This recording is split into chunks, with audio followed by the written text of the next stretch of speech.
The Cavalcade of America, presented by DuPont.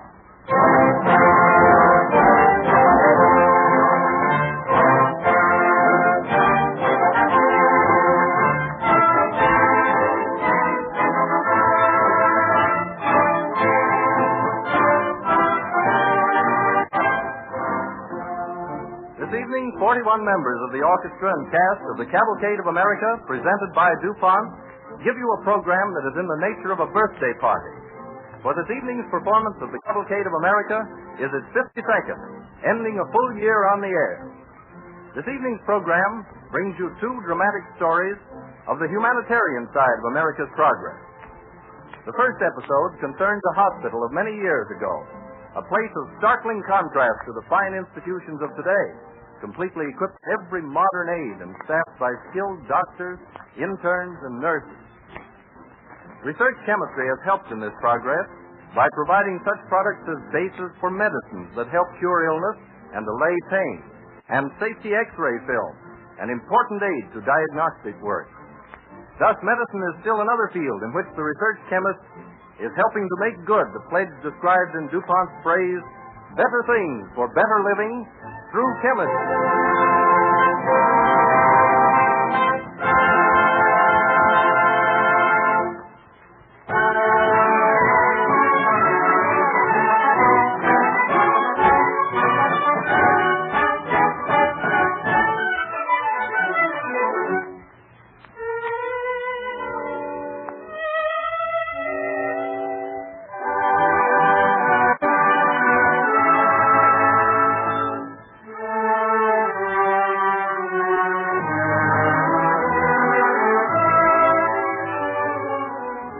As an overture, Don Voorhees and his orchestra bring us a special arrangement of Sweetheart from Victor Herbert's operetta of the same name.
However swiftly the Cavalcade of America has moved, the marchers in its band have always had time for the neighborly deeds which enrich life. Tonight we bring you two stories of Americans who extended the helping hand to others. The first is laid in New York City at the end of the Civil War.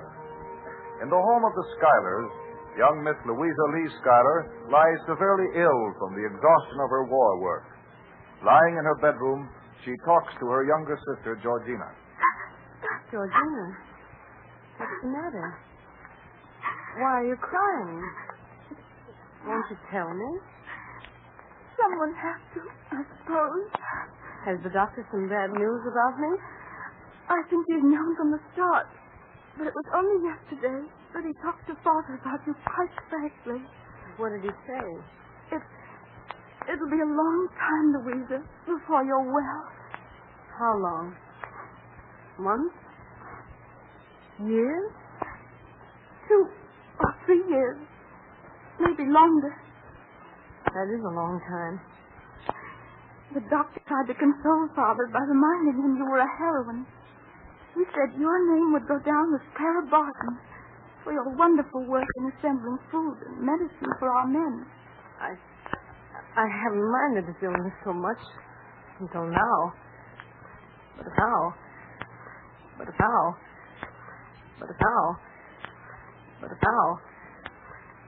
Oh, Louisa, don't lose courage. I worked so long to help sick people, but never before have I realized exactly how they felt.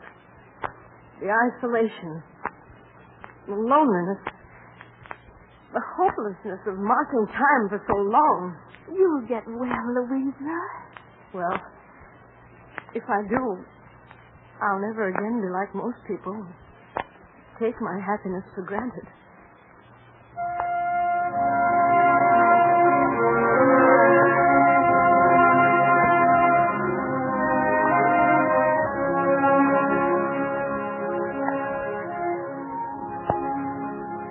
Louisa Lee Schuyler, broken and exhausted, went abroad in search of hope. 7 weary years of exile finally gave her sufficient strength to return. Hardly had she come back to New York before she began planning a new occupation for herself. She would organize visiting committees at poorhouses and hospitals, for those of that day were not at all like those of the present time. In a public hospital in New York, Louisa Lee Schuyler is shown about by a young intern. Oh, you seem rather faint, Miss Schuyler. Perhaps you haven't strength enough to finish inspecting the hospital. Oh, yes, I can go on. It was seeing the dirt and rubbish in the children's ward that made me feel so badly. If you'll forgive my saying so, Miss Schuyler, it's very unusual for a woman like you to come to such a place as this public hospital. It must be, judging from the sights I've seen. I'm amazed that the board of this hospital would permit outsiders to visit. Well, I was given no very definite orders. I thought if an intelligent outsider wants to see the wards, let her see them. You say that as though you were challenging me. Perhaps I am. You see, I'm younger than the other interns and new to the hospital. I've seen things here that I believe outsiders ought to know of. I'd like to show you one more ward. It's the old people's ward, right here.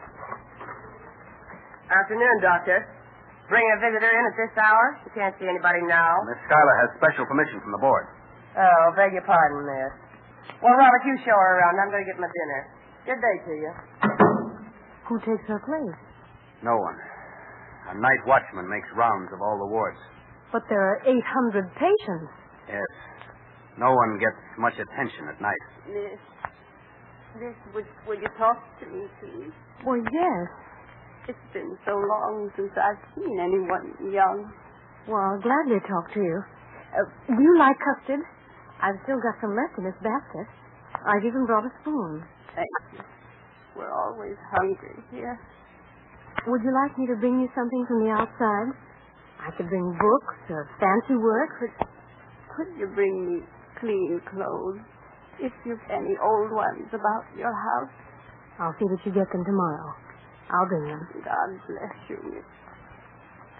I've seen enough, Doctor. I'm going. You're not going, Schuyler, and never coming back. But what can I do? I did have a plan for organizing women with leisure and social feeling to visit patients and cheer them up. But what could we do about filth and this carelessness is nearly as bad as deliberate cruelty? I really don't know, Miss Schuyler, but if there's a way to help, I believe you'll think of it.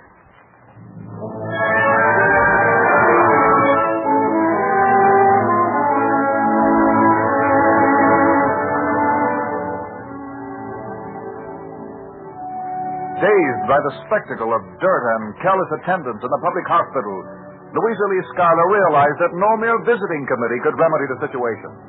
Risking her strength by the labor, she organized a group of citizens to make a demand that had never before been heard in this country. In the boardroom of New York's public hospital, a group of officials faced Miss Schuyler and her committee.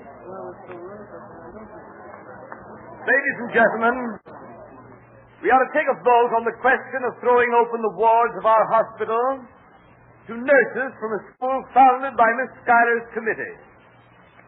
I want you to remember that this school is so far only a theory. None of the good ladies who hope to found it are nurses. Mr. Clark, just a moment. Yes, Miss Schuyler.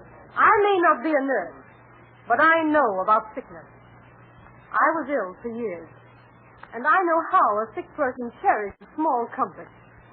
As for your hospital, I went over it thoroughly. I saw filth, vermin, and great suffering. But can't all this be corrected without this fuss? Without upsetting things, Miss Schuyler? Doctors have no time to dust under beds or to roll clean bandages or to see that food is clean. That's the work of nurses, and they should learn it just as a doctor learns his profession. But who's to teach them, Schuyler? That's why I hurried here. I have a letter from Florence Nightingale.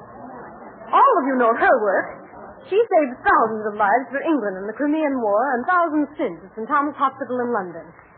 She has a nurses' school, the only one in the world, and she urges us to start one here as soon as possible. Perhaps we could have for our first superintendent some Englishwoman trained by Florence Nightingale. Won't you take the vote now, Mr. Clark? Well, I suppose we may have a show of hands. We can call the roll later. Those in favor of opening the hospital wards to students in a school to be started by Miss Schuyler's committee. Those in favor? Aye.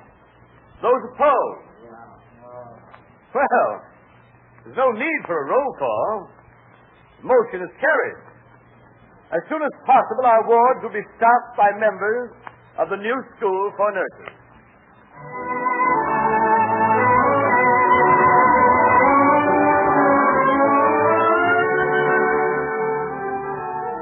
The idea of training nurses rapidly spread all over the country, and hospital cleanliness and efficiency rose tremendously. But Louisa Lee Schuyler did not stop with her efforts for hospitals. She fought for state care of the insane and succeeded after long effort in getting it. In 1915, when she was in her 70s, she learned of the number of children who become blind through lack of proper care. Determinedly, despite her age, she led a crusade to prevent blindness and to care for those already blind. A few years later, in a doctor's office in New York City, Louisa Lee Schuyler comes to call. Well, now, what's really on your mind, Miss Schuyler? You look the picture of health. The last time I saw you, Doctor, I told her I was going to work to prevent blindness and help those already blind. Yes. Oh, you said I couldn't. Positively. Not at 73. Well, I confess it's a good thing you ignored me. Do you think so? Truly? I don't have to tell you how much I admire what you've done, Miss Schuyler. You're very kind. No, not at all. Now, everyone has praised you for your wonderful work. But what appeals to me most is your Society for the Prevention of Blindness. I'm glad. Now, right here on my desk, I have the latest report of your Committee on the Prevention of Blindness. Have you seen it? It just reached me this morning, and I didn't have an opportunity to read it. Then please allow me to read you the figures. Yes, Doctor, please do. 702 cases treated during the last 3 months were pronounced complete cures. Of the remaining 200, we have not given up hope.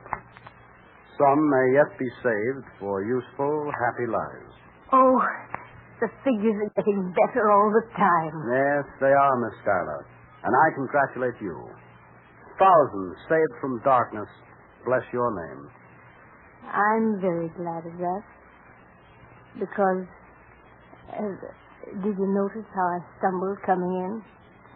My maid, Anna, brought me down to your office because we don't want my family and friends to fuss over me just yet. My own eyes have been failing gradually. Well, Miss Schuyler, I'm sorry to hear that. But you can still see. I could see your figure in the strong light when I came in, but not clearly. I can see you at all now. Oh, Miss Schuyler, I had no idea that... Oh, at my age, I wonder if it matters. I've accomplished my work. It can go on without me now.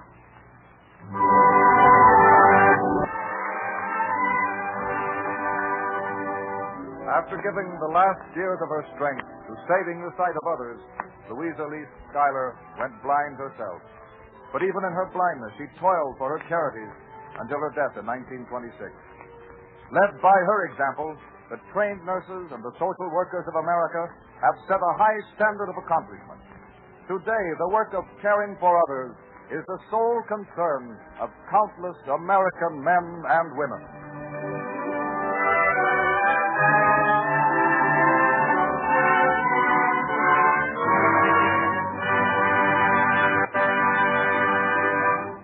The Cavalcade of America, presented by DuPont, moves on.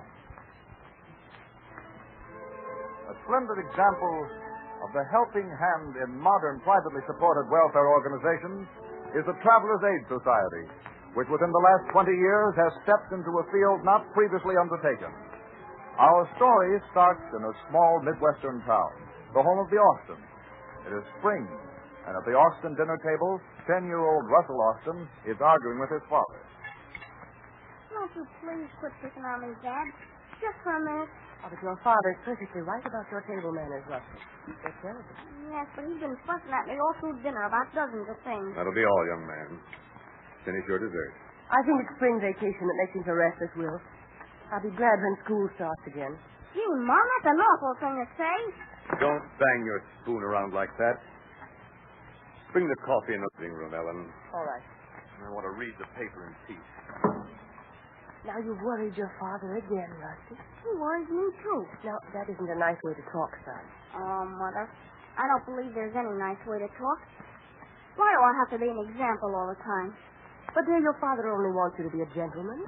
Gee whiz, none of the other kids have to be as polite as I do. All right, dear. Now be a good boy while I take your father his coffee. And please be more careful. Can I go out and play for a while, Mother? Can I? No, certainly not, Rusty. You know we don't like you to go out in the evening. Oh, gee, I never have any fun.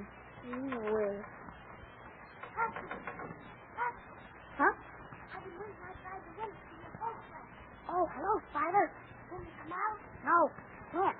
No man on the warpath again? Come on over here to the window anyway. Gee, Spider, I'm tired of everything.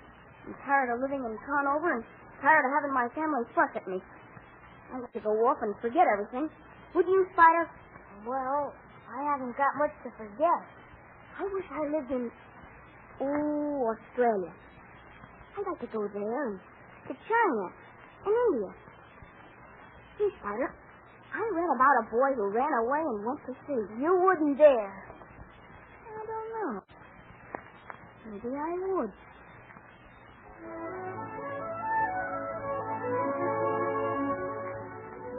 A few days later, in the waiting room of a railroad station in New York, at the desk of the Travelers' Aid Society, Miss Edith Clare and her assistant talk together. Are you sure that's the boy, Edith? I've been watching him for 5 minutes. He looks like the description, but I'm going to have a word with him. You stay here and watch the desk. Hello, young man. Are you traveling alone? Yes, ma'am. Mind if I sit beside you a minute? You needn't be afraid to talk to me. I'm from the Travelers' Aid Society on 44th Street. What's that? Well, we help put people on trains and tell them anything they need to know about how to get where they're going. Are you on a long journey? Pretty long. I'm going to Australia. Australia? You're going to Australia by yourself? Yes, I got an aunt that's going to meet me in San Francisco. Well, you're going to have an interesting trip. Are your family Americans or Australians? Well, my father was a sea captain. He had a big sailing ship and went all over the world with it. Oh, how splendid. And your mother, she was an American? No, she was a bareback rider in a circus. For goodness sake. Well, how did they ever happen to meet? Oh, Guess my father must have gone to the circus. Yes. Once when he was on shore, he did go to the circus, and they got married. But my father and mother aren't alive now. I'm an orphan. I'm so sorry. Well, then maybe I can help you all the more. What train are you taking? Oh, it doesn't go for a while yet. Well, I can tell when you leave if you'll let me see your ticket. I don't exactly remember where I put it. But you better look before your train comes. Well, maybe I'll take a bus. You don't seem very certain. Rusty. How did you know my name? Why, well, it's written on your handkerchief. Oh. As you're not sure about your train, now why don't you stay in New York tonight? Well, I don't know. Matter of fact, I might just sit here a while in the station. Well, I know a better place. It's a kind of hotel for boys, only you don't have to pay a cent. I could take you over there tonight. What for? Why, to sleep, Rusty. On a nice, soft bed with clean, warm sheets. The time to start a journey is in the morning. Well, I might sleep in a hotel tonight for nothing. We'll go over and get a car. Come on this way. Peter. I was right, Ruth. You take the desk. See you later. All right. Pardon, Miss Daly. Oh, hello, Ryan. Who's that Miss Claire's leading out of the station? That, Ryan, is the boy that we've been waiting to see show up for a week, Rusty Austin. Oh, the Austin young'un, eh? I'll call the sergeant right away. Traveler's aid taking charge? We'll take charge. It frightens him less. Edith will take care of him. It's one grand job you do. They're clever young women. Oh, it doesn't take much work to spot a child. Edith has a way, you know, of making them feel at home. That's the third child you've helped this week. The department will be giving you a medal. It's spring, Ryan. Some people know it by the robins, but in the Traveler's Aid, we know it by the runaways.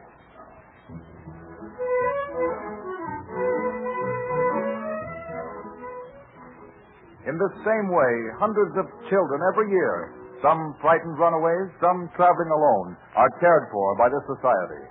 Lodgings are found for strangers alone in large cities, and young girls, aged people, and inexperienced travelers find at the desks of the Traveler's Aid in the railroads and bus terminals of cities large and small friendly advice or active aid when it is needed.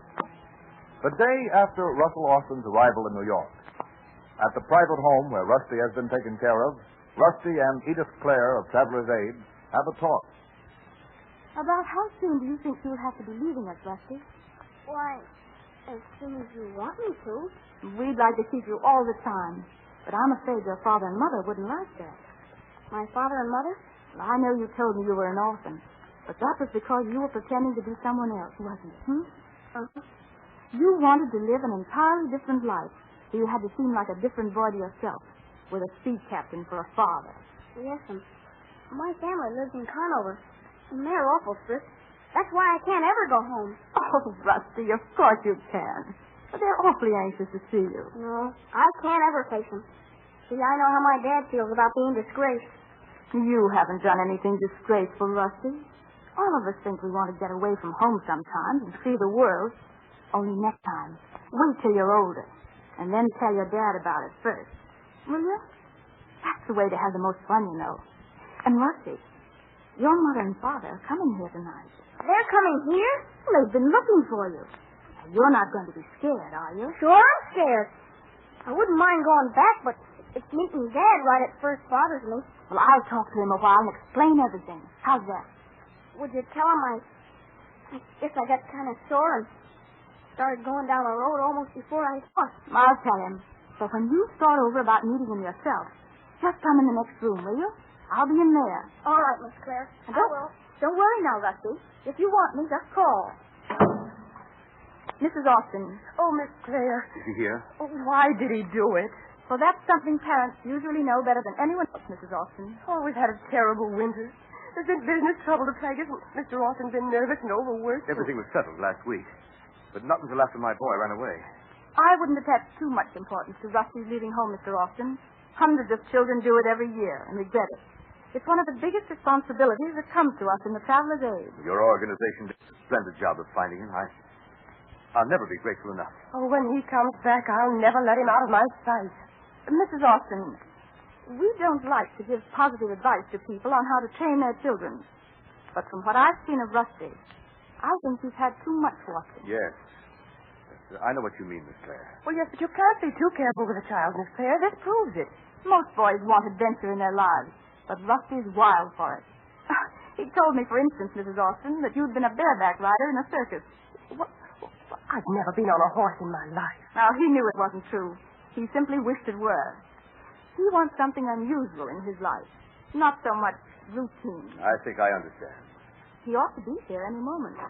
Miss Claire, Dad! Hello, son. Oh, Rusty, we worried so much about you. Well, I'll tell you, Mother. No. Don't tell us anything, son. We're glad you're coming back. Get your things and we'll leave for home on the first train we can catch. And Rusty, how'd you like to go to the ball game with me Saturday? Oh, gee, Dad. That'd be swell.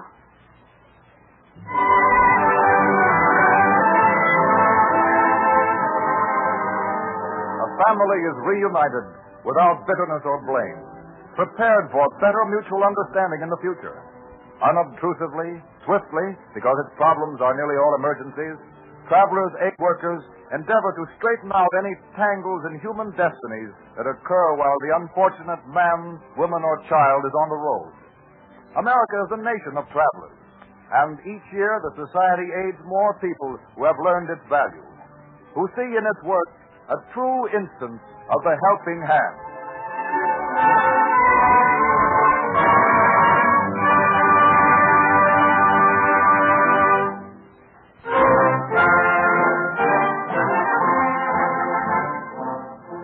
Speaking of traveling, last week I had the good fortune to visit the Texas Centennial Exposition being held at Dallas. Besides being a magnificent show, this exposition offers a real education in a score of subjects: architecture, engineering, manufacturing, and science, including the science of chemistry, for DuPont has an exhibit there.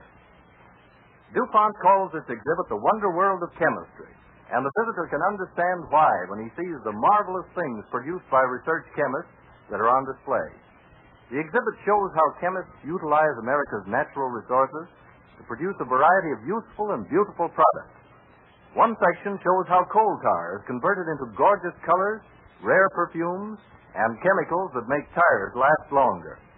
In another, one gets some idea of the ingenious process by which air, water, and coal are employed in making, on the one hand, a product that prevents automobile radiators from freezing, and on the other hand, the product used in making ice. This same exhibit gives an impressive picture of how a chemical organization such as DuPont creates new markets for the products of the mine, the forest, and the fields. It's particularly astonishing to learn the number of uses chemistry has found for farm crops and the quantities of things like cotton, vegetable oils, and corn products that DuPont buys from the farmer. We hope you will be able to visit the Lone Star State before the Texas Centennial closes at the end of November. Over 1 million people have visited the Wonder World of Chemistry exhibit since it opened in June, and DuPont would be pleased to welcome you there. If you are unable to get to Dallas, perhaps you will find opportunity to visit that famous seaside resort, Atlantic City, New Jersey, over one of these fine fall weekends. On the world-renowned boardwalk, DuPont maintains a permanent exhibit. So far this year, more than 500,000 people have visited this showplace of chemistry to see the hundreds of products which represent the contributions of chemistry to the comfort and convenience of people everywhere. In the years to come, there will be other DuPont exhibits showing the progress of chemical science. And if you have a chance to visit one, do so. You will be welcomed cordially, and I'm sure you will leave with a broader understanding of what DuPont means by its phrase, better things for better living through chemistry.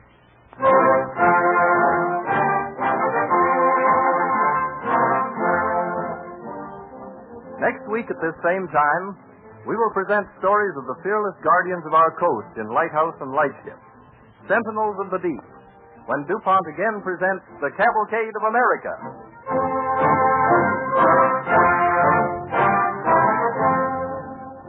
This is the Columbia Broadcasting System.